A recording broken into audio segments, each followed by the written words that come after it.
Thank you for coming to this conference here. Much appreciated. If you don't mind, I'd like to get started. So first I'd like to introduce myself. My name is Kevin Good. I'm a sales engineer for Thales Trusted Cyber Technologies, which is a division of Thales Defense and Security, a U.S. proxy company. So Zero Trust, beyond the buzzword, essentially for me it's a chance to go over the Zero Trust framework and more specifically kind of go in and analyze Zero Trust and the construct in how it really applies to real enterprise environments. So I'd like to kind of start off by just kind of going over some factual statistical information on data security. So Thales published its 2021 data threat report, whereby it surveyed over 1,700 U.S. federal executives that have influence and responsibilities over IT and data security. It was an independent study, web-based survey conducted by Internal Data Corporation, and it reports on pressing data security trends and issues facing government agencies today.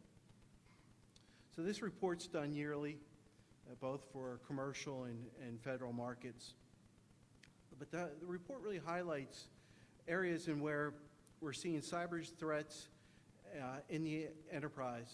For example, transitions to the cloud, the impact of digital transformation,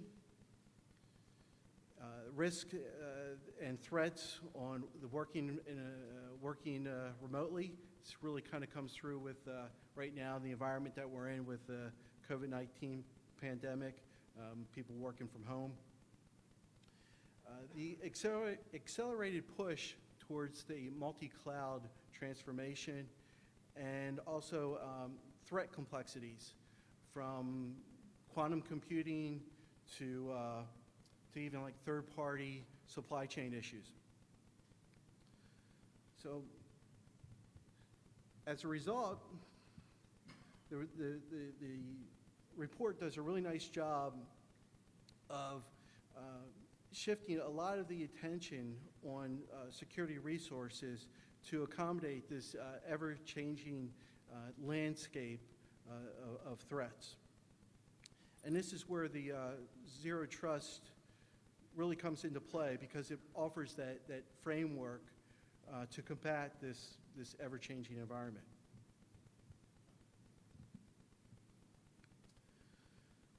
So when we look at some of the impacts of Zero Trust and the push for a Zero Trust architecture, the study kind of revealed a couple different things here. 31% polled claim to truly have a Zero Trust plan and actively embracing the policies of Zero Trust. So it's kind of a low number here. Kind of tells me that maybe Zero Trust is really not that easy, and it's complicated and requires a lot of resources and time and a true commitment. But as well, so additionally here, we have 75% polled claim that they rely on some kind of aspect of the Zero Trust concepts to shape their cloud, and kind of most likely as well on-prem data centers, probably even more so. So that's kind of a larger number there. So aspects of Zero Trust are actually being used. So for me, this means that Zero Trust framework is really important. It has meaning. It's got merit to it. And simply just checking the easy button for security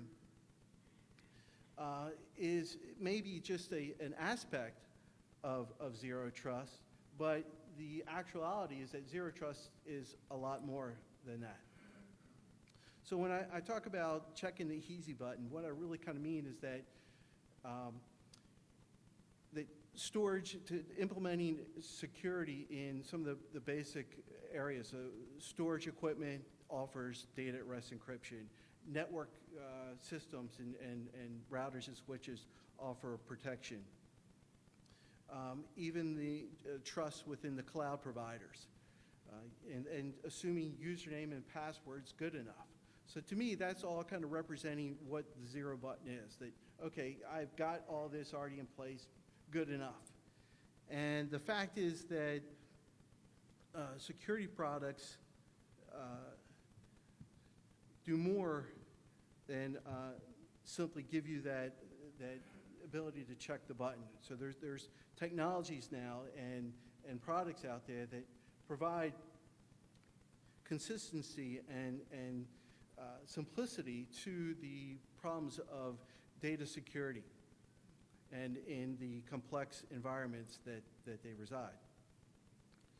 So the ability to incorporate trust in a zero trust environment is also something that's focused on security solutions.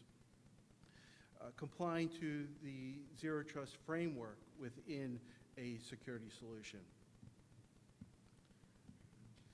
So it's important to realize that when going to look for a zero trust solution, that it doesn't mean that there's lack of trust or no trust, but just the opposite. It means that applying trust to where it matters the most, and that there is no single solution for an all-encompassing zero trust architecture, but instead it's more like building blocks and layers of security that build on top of each other. All right. So the push for a multi-cloud transformation is creating a lot of opportunity, but at the same time it creates risks. So a multi-cloud transformation basically means that I'm spreading my data, my workloads, my workflows across different cloud providers. This is good because it allows me, to create competition, that I get a better product, I get better pricing. And this also reduces the aspect of a single point of failure if I'm using multiple systems here. It increases capabilities. So for example, I can take advantage of a specific feature or function that one cloud provider might have where another may not. So those are all kind of good things about this push for a multi-cloud transformation. But there's some things that we really need to consider, which is the increased data landscape. Now, if I'm using multiple cloud providers, that means I have a wider spread of my data being used in different areas. It's more difficult to control. And difficult to manage these multiple cloud providers. So it's if you look at using a cloud provider, there's so many different options and functions that each of them offer. It's a very difficult thing to manage just a single cloud provider. And also the accounts within those cloud providers. So when we look at the additional polling data here, it's interesting to see that 55% say that 40% of their data is stored in the cloud, that 40% of the data is stored in the cloud. That could be S3 buckets, Azure, blob storage, et cetera. And that on top of that, 44% claim that 40% of the data stored externally is sensitive data. So it could be PII information, personal information, event data, even mission data. So what's kind of alarming to me is that 83% required or queried said that 50% of that sensitive data is not encrypted. And why? Why would you not encrypt that data? Well, there could be lots of different reasons, but if we look at this next statistics, that only 28% said that they have a complete knowledge as to where their data is. So that might be a little bit alarming at first. So how do you not know where your data is? And it kind of goes to show that there's maybe a disconnect between your application owners and your database owners. You know, where the data is, you know, being put out and who's controlling that data. Also kind of takes, if you take a look at the initial push to move to the cloud, you know, there was a lot of demand to do so. And maybe security was an afterthought in doing so. So, you know, that's, to me, the reason for this zero trust framework. And then if you really kind of go back to that earlier statistics, you know, maybe the 28% that said that, you know, they're not really sure where their data is, maybe they're implementing a zero trust policy. And if that's the case, then the reality is that maybe you really don't need to know where all your data is, but all you really need to know is that it's secure. And that's what zero trust architecture really gives us.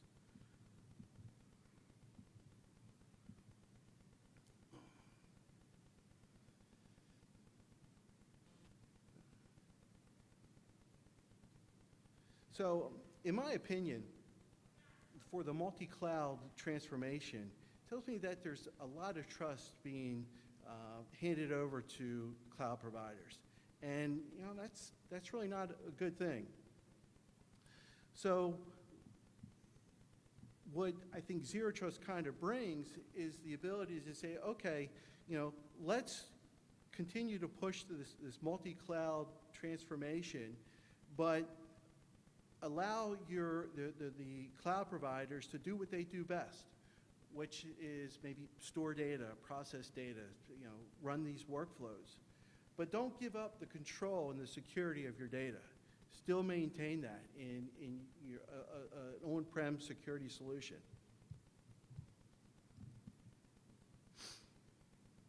So looking at some more statistics here. So data breaches and security threats are on the rise. You know, 45% claim to have experienced some sort of breach, security breach. 47% report that in the last year they've seen an increase in cyber attacks. So obviously we know that cyber threats are on the rise. And this is to maybe the point that there's just so much to gain with the ability to infiltrate a network and access this data. The data is so valuable, it's there, it's going to happen.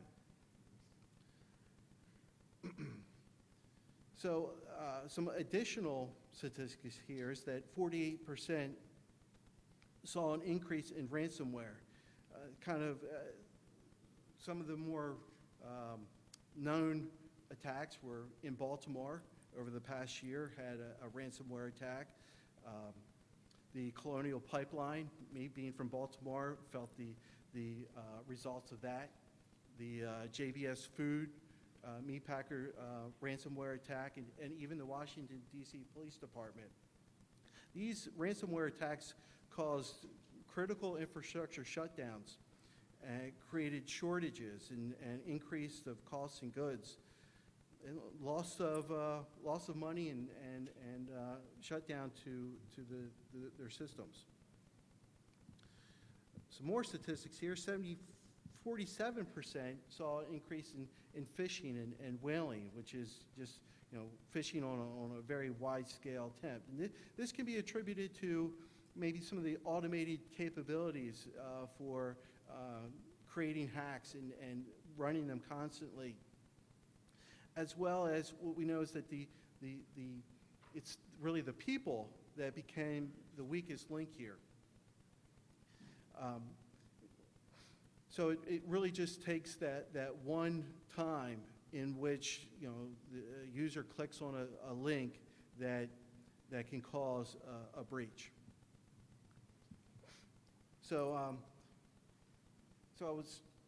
There's a recent article I saw about hackers gaining a raise.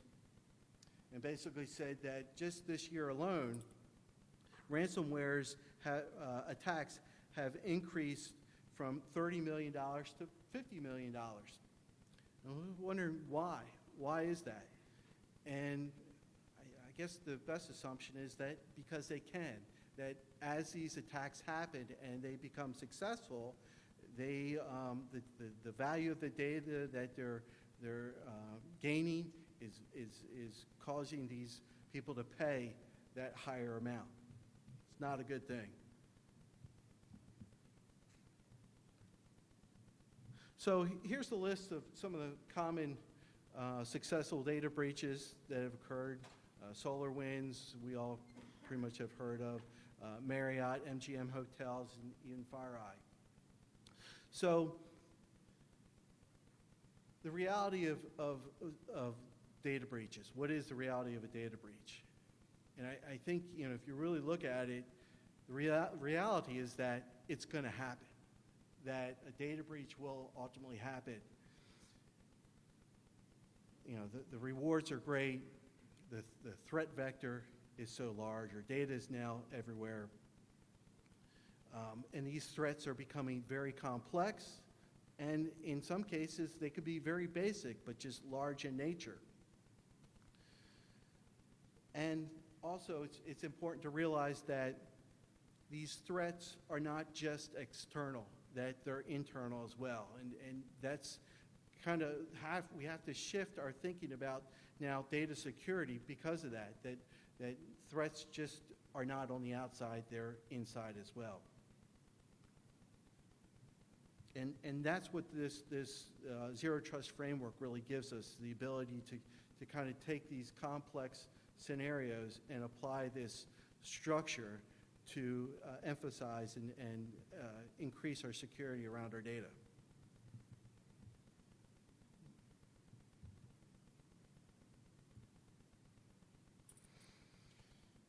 So again, complexities. It's the biggest thing, the biggest challenge for data security and information security. As our enterprise environments are constantly evolving, push to increase its digital transformation, and that in itself is this digital transformation is just means so much now.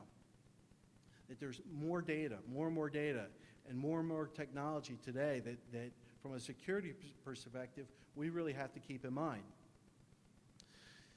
And then outside of our enterprise, there's these additional factors that are constantly hitting us and pushing us and exposing weaknesses. And that's the evolving business needs, changes within the mission, increase of threats and data breaches, changing data policies and regulations and certifications.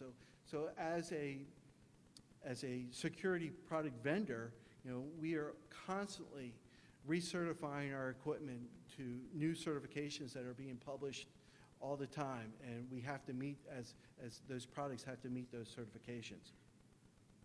The increase in data growth.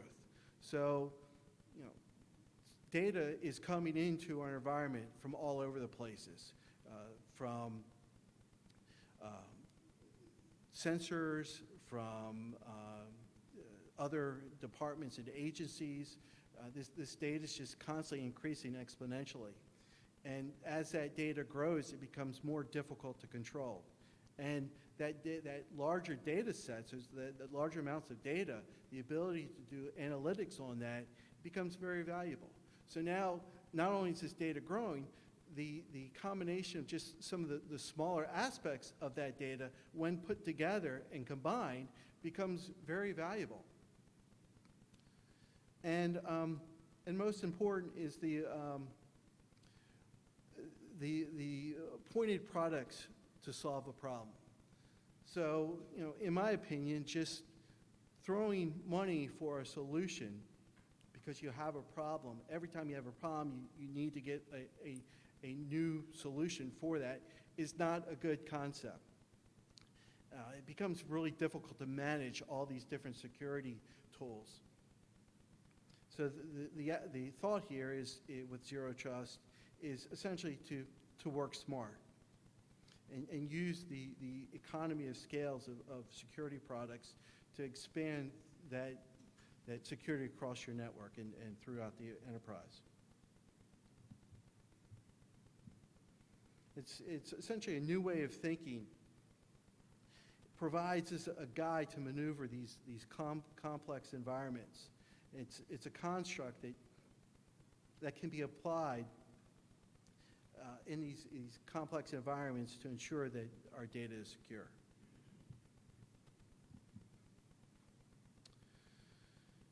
So if we look at some of these federal requirements that are out there today, this NIST 800, these are just some of the requirements. That 853 that requires encryption and access controls. The OMB Circular A130, must encrypt data. And if you just go down the list here, what you'll see recurring over and over is the point that, hey, the data has to be encrypted. We have to have access controls around the data. We have to know where the data is at all time. From the data at rest to data in motion, these are all requirements that, hey, this is really valuable. You've got to protect it.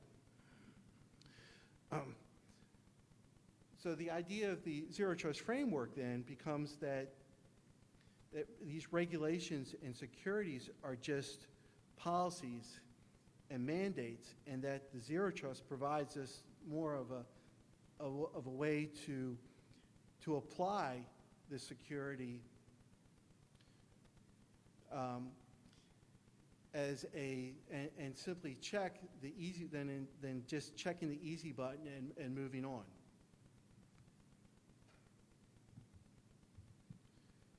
To me, it's when I thought about this, it's like, for me, if I'm going to do my taxes, I plan to do it myself. I fill out the form, I plug in the numbers, I send it back in.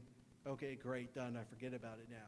Where I could go to an expert that shows me all the capabilities of deductions and guides me through the process and really allows me to optimize my return.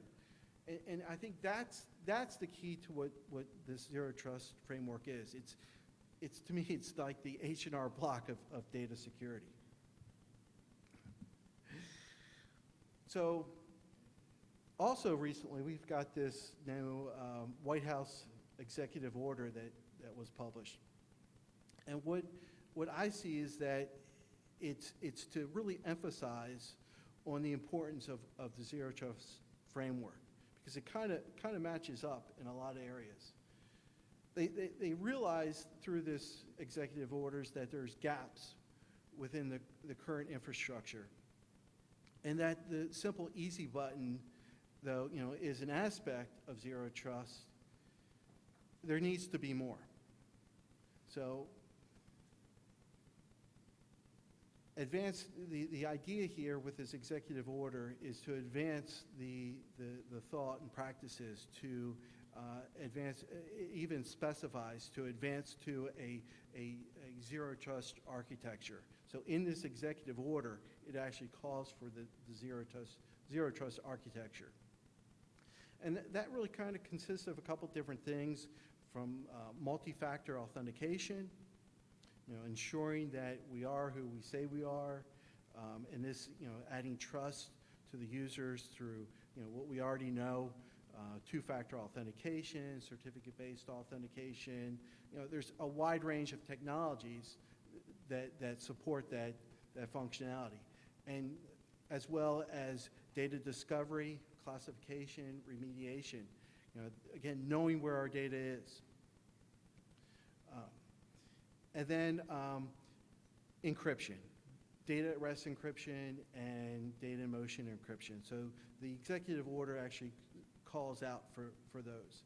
And we can go into depth we plan to go into depth about each of these, but I think the idea here is that they get the importance of being able to provide these controls and through these specific ways to protect yourself.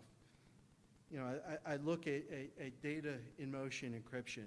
You know, we all been doing it for a long time. The solutions out there, IPsec, HAPI, high assurance encryption. That, to me, is really kind of highlights one area of why we have this zero trust architecture, because, you know, for so long, that's been the method for securing data in motion.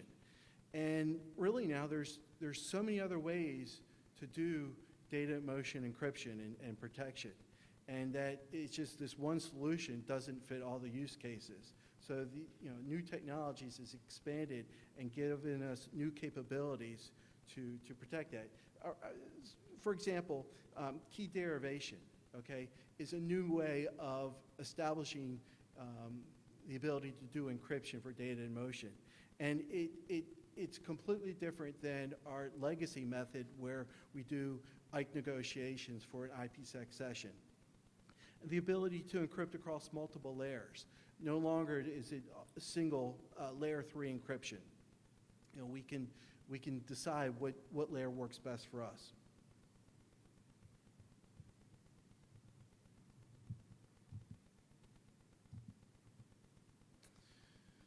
So, zero trust, what is it? So at the heart of the zero trust framework is to really improve the enterprise's overall cybersecurity posture. Traditionally, cybersecurity defense was basically building static policies and network-based perimeters that, you know, we build a gate around everything. So zero trust is a mind shift of focusing security to what really matters most, and that's the data. And in doing so, to emphasize the importance of identities, you know, what's trying to access this data, and look at identities as not just a user, but a multitude of things. So no longer is access just granted because, you know, I'm on the network or I've put in a username and password. We really kind of have to, you know, expand that out now. So I think of the analogy of an airport security. You know, when we all come into the airport, you know, we come up to the counter, we need to show our ID to get our tickets. We then head over to TSA, we go through this extensive check, and now, you know, we can get past this TSA barrier, and now we're into the airport where all these piers and planes line up, and we're sitting at the gate with everyone else trying to board a plane. You know, there's additional security there. We have to show our ticket now to get on the plane. So zero trust is very similar to that. It's the concept of applying security requirements, not just around the outside, but all the way down to, you know, for example, getting on the plane. So keep in mind that the idea now is to not only have security where it matters, but also take that bulk amount of data and multi-segment it. So now I can say, okay, only this user has access to this data, or you know, this is my seat on the plane, this is my data, and only I have access to that data.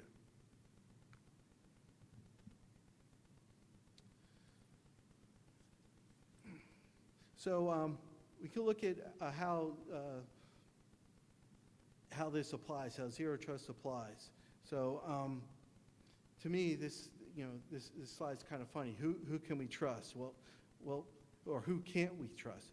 Everything's listed here. We can't trust anything, and that's the concept of zero trust. Is that we don't imply an implicit trust just because maybe someone's on a network or entered a username and password. It's got to be more to that. So the idea here, what Zero Trust does is it lays out a framework to validate and to verify, to enforce, controls, identities, devices, the data. Making sure that the data, that only people that have the need to know can access that data.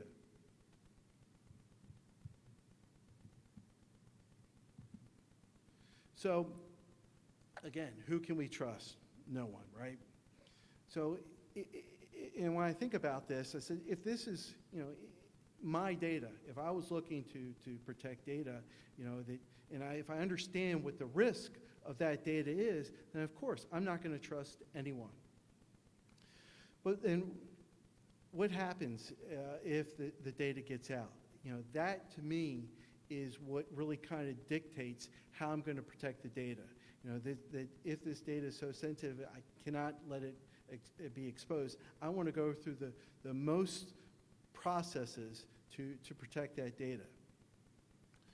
And as a security vendor, we use these techniques to protect data on our own intellectual properties and our own products.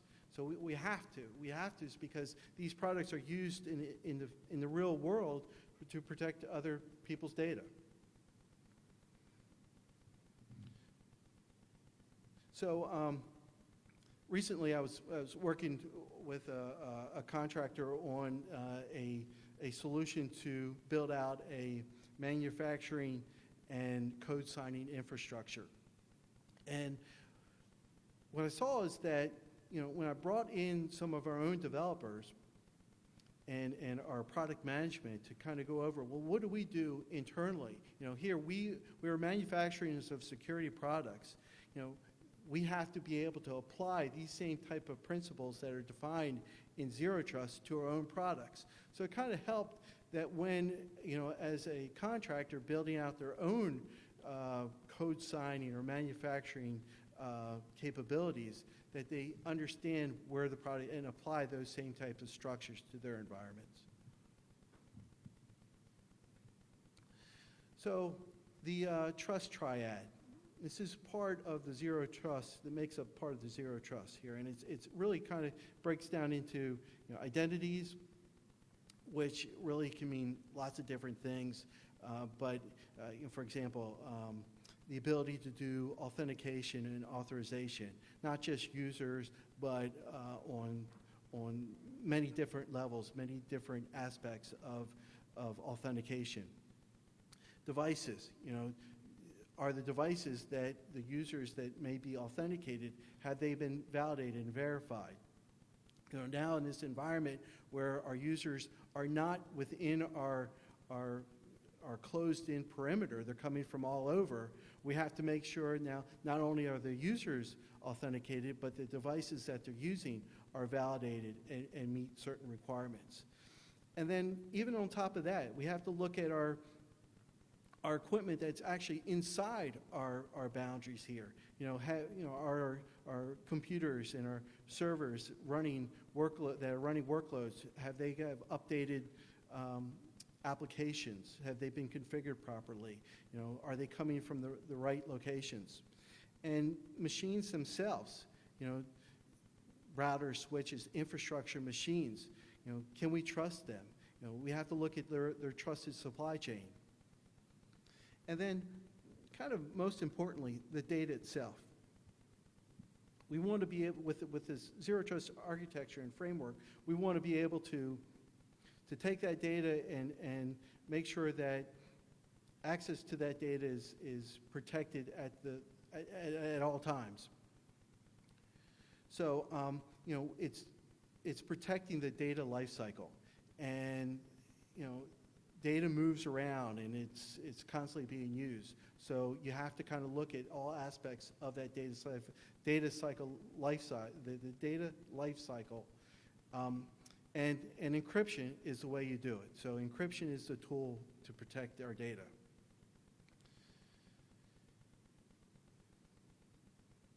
So if you're going to do encryption, now we're talking about keys to do encryption. Encryption is just a standard algorithm The strength of the encryption is based on the keys themselves. So, another concern within Zero Trust is protecting those keys. Where do those keys come from? How were they generated? Where are they stored? And those, in my mind, it's kind of like, when I lock the front door to my house, do I put the key under the mat? Or if I've got a combination lock, do I write the combination on the back of it? So many people do. But if that's the case, then why even do encryption, right? If I'm not going to protect the keys, why do encryption? So Zero Trust kind of highlights that aspect of just as important of doing the encryption is protecting keys.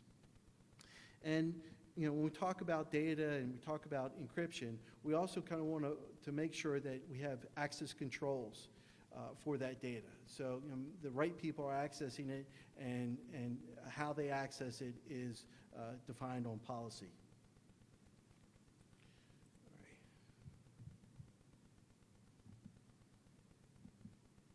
So Zero Trust security offers an alternative to perimeter security. So it's basically saying that it's not saying that, hey, the door is wide open, everyone come in. Essentially, there's been a lot of time and money, resources invested in perimeter security, and that's great. That should be there.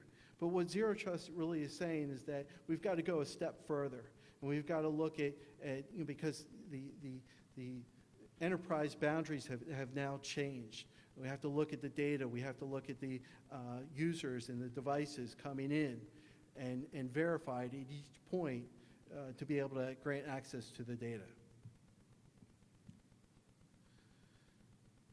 So again, at the heart of this Zero Trust framework is the principle of never trust and always verify. Basically meaning that initially deny all. That is until you are able to verify.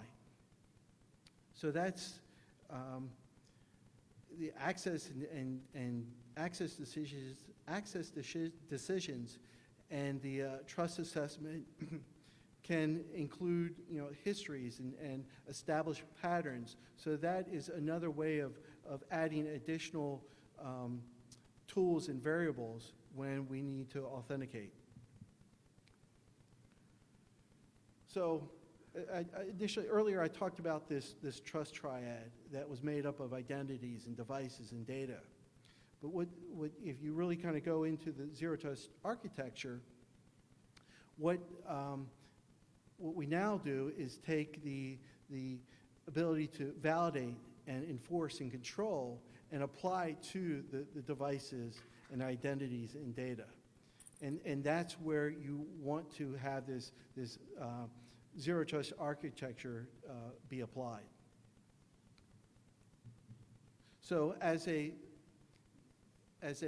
security industry, being part of the security industry, I see that there's lots of products out there, lots of technology security products out there in the market. And even outside of the security industry, there's other products now that may not be security products, but are introducing and allowing aspects of security and Zero Trust within their products. This is great, but it does present some challenges there. So, when you're looking at a Zero Trust architecture, you want to try to make it as easy as possible. So, though there are some really good tools and capabilities in third-party products that aren't focused on security that we can take advantage of, if we do that too much, then it becomes very complicated and hard to manage.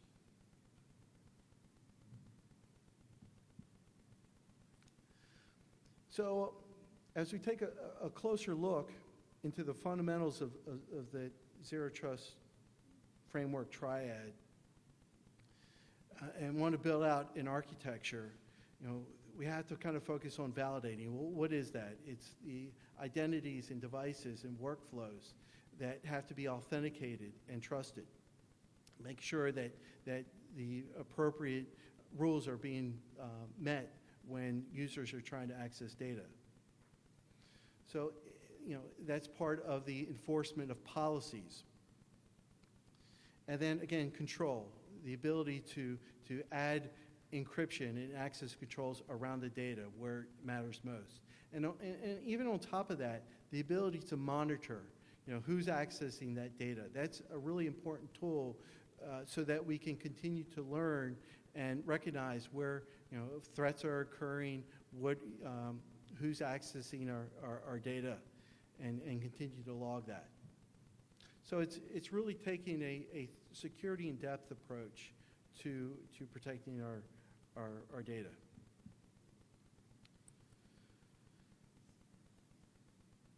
So identities really kind of make up the cornerstone of the Zero Trust framework. A starting point of this, so if we look at the actual Zero Trust framework here, which I've got displayed, the first and foremost is the idea of subjects and identities. It's the starting point. So request these identities, making requests into our enterprise for resources, data, services, applications, processes. So we have to be able to access, authenticate, and verify and trust those requests coming in. So the Zero Trust framework defines what we call policy decision points that are focused on that access and authorization. And then on top of in conjunction with these policy decision points is these policy engine points that are looking at the subjects and users and devices and making sure that they're authenticated, that each request is authenticated and verified.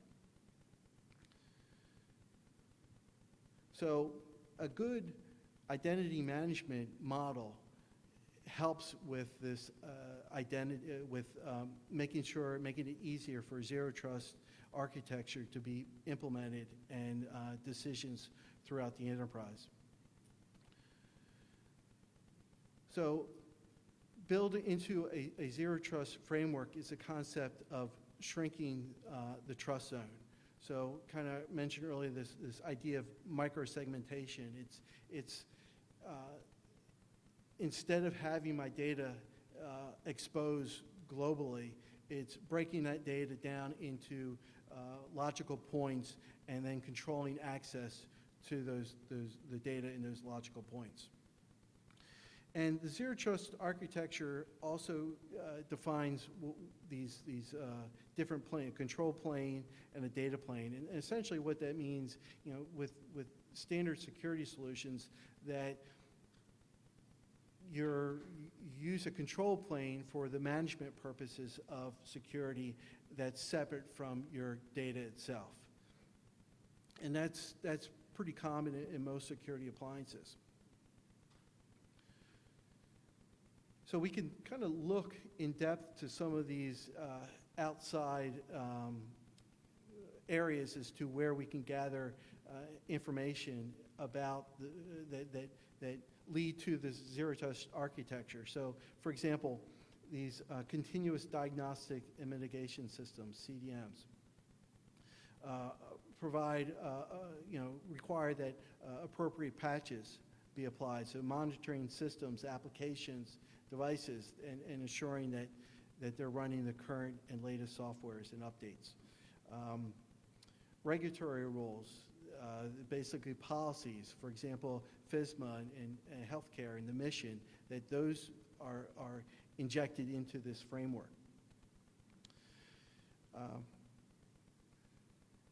External reporting, that we learn from our security and be able to, as we learn what's happening, to be able to inject policy to control and mitigate any type of threat. And I think one of the more important ones here listed is PKI, public key infrastructure. It's a foundation of trust. It's using certificates and asymmetric key pairs to be able to establish that trust within the enterprise.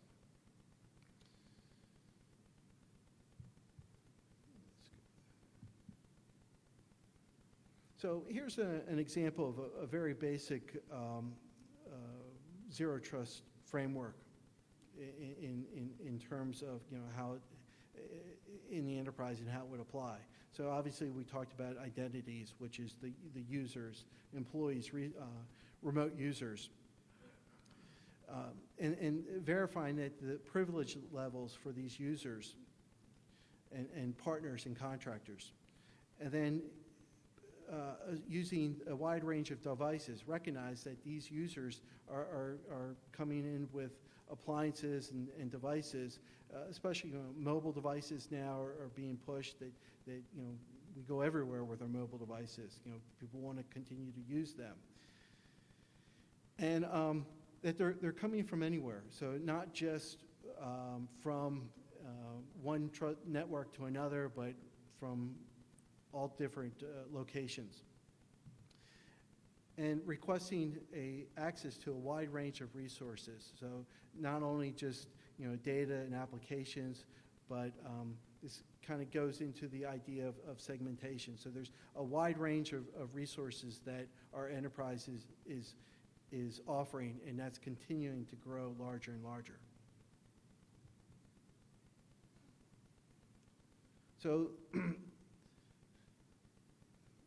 what we need to do is kind of overlay here. What I'd like to show here is the overlay of where these risks and threats are. So they're coming from all directions. And keep in mind, they're external, but they can also be internal. And that's kind of a really scary thought, because it's really hard to control when they're internal. And that's what the zero trust architecture and framework really tells us, is that we have these threats and they're everywhere. They're not just on the outside.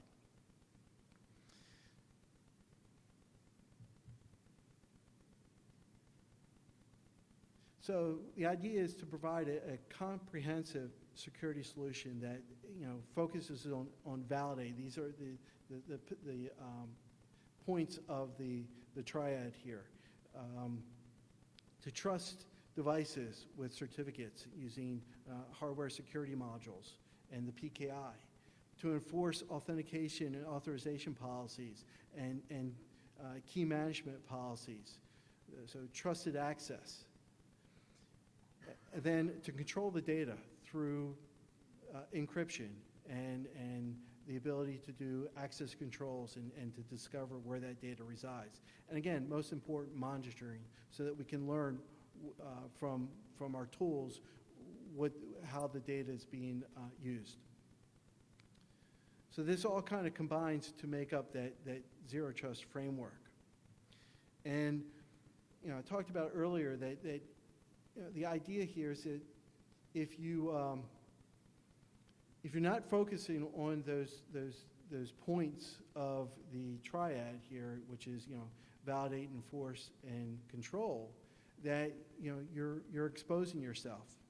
But that's not to say that if I'm following a zero trust architecture and I have those points defined, then a breach, which is going to happen, we know it's going to happen, becomes no big deal in that case. Because, for example, if I'm encrypting my data at the source and I'm breached at the perimeter, what do they get? Encrypted data. So the idea is to use this comprehensive tool for protection so that when the breach does come, you're protected.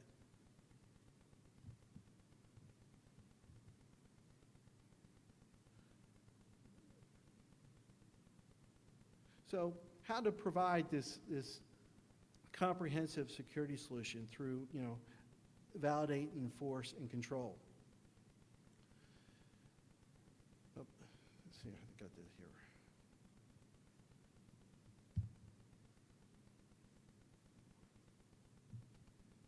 All right. So trusted access is really the security built around identities. And that consists of a lot of different things. So it's not just username and password, but two-factor authentication, certificate. It's now what Zero Trust is saying is it's now a magnitude of different variables that make up the identity. And not only on-premise, but also in the cloud.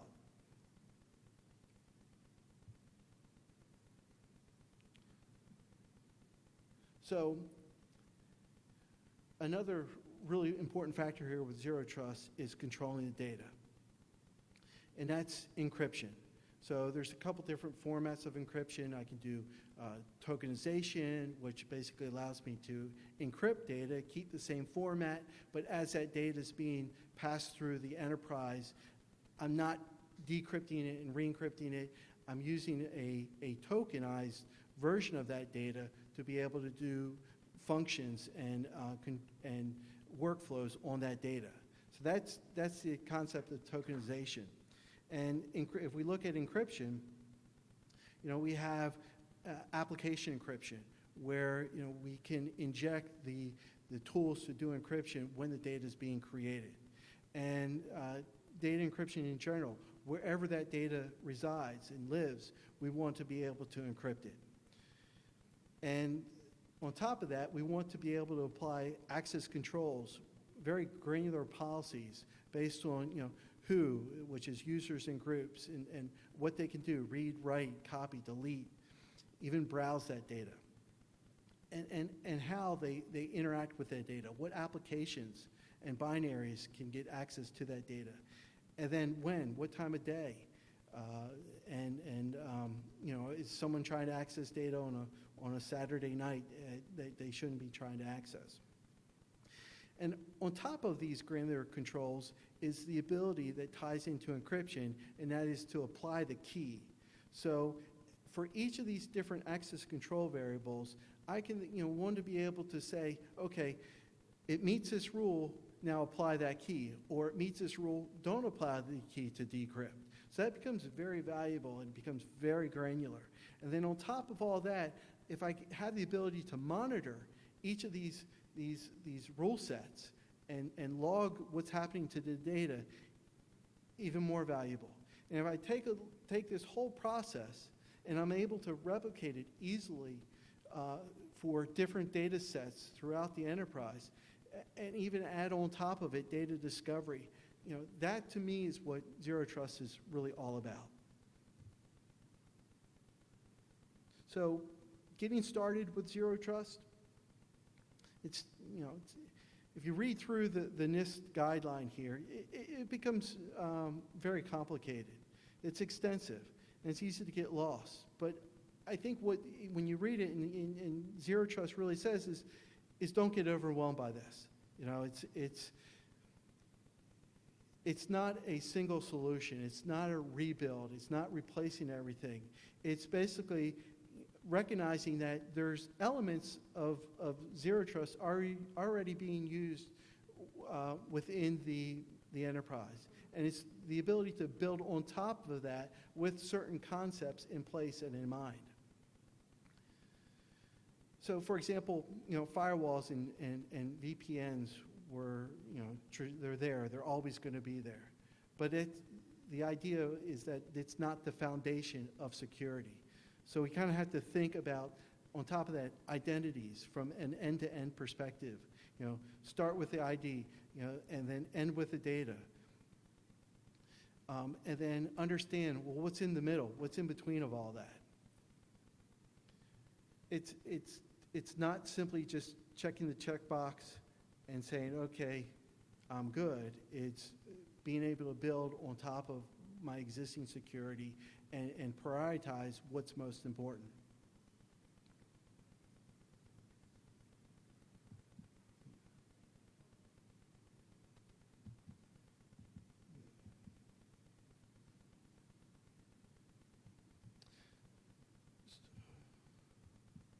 So as I listen to customers, and I often get called in to talk about specific use cases. For me, it's about resolving a specific use case in a way in which it can be expanded upon for future use cases. And I think that's what you'll really see in Zero Trust. So traditionally, security methods, was this easy button. And that's, to me, it's created a bit of a nightmare because, in each case, it's hard to manage all these different use cases for security. I was talking to some colleagues who were saying that, they have over 80 different security systems. Well, I'm like, how do you manage that? It's impossible. So the idea here with Zero Trust is to follow the framework and build on what you already have. So lastly here, I just kind of want to tell you a little bit about Thales Trusted Cyber Technologies. It's part of TDSI. We've been doing security for 35 years. We are a U.S.-based company that's proxied out with CFIUS agreements and a trusted supplier of technologies for the U.S. government. So with that, I appreciate your time, appreciate you listening. If you have any questions, I'd be more than happy to answer any questions that you might have, but I thank you very much. Appreciate it.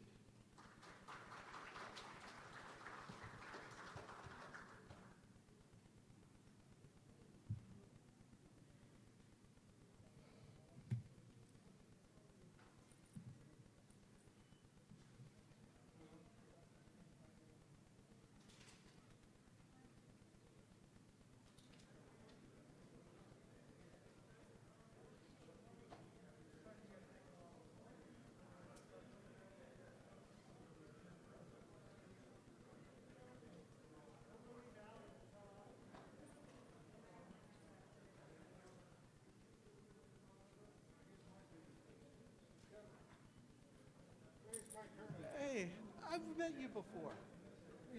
I think so. You look very familiar to me. Sure you can't forget this ugly mug. I think I've seen you around before. Yeah. How you doing? Good, and you? Good. You haven't seen this? You want to answer this question and we'll talk?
doing an assignment there, whatever it was. That was my first assignment, and I never did that.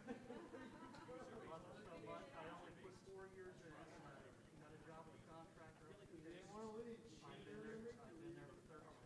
Good for you, man. And that's civil service about 10 years. You have a company, sir? No, I live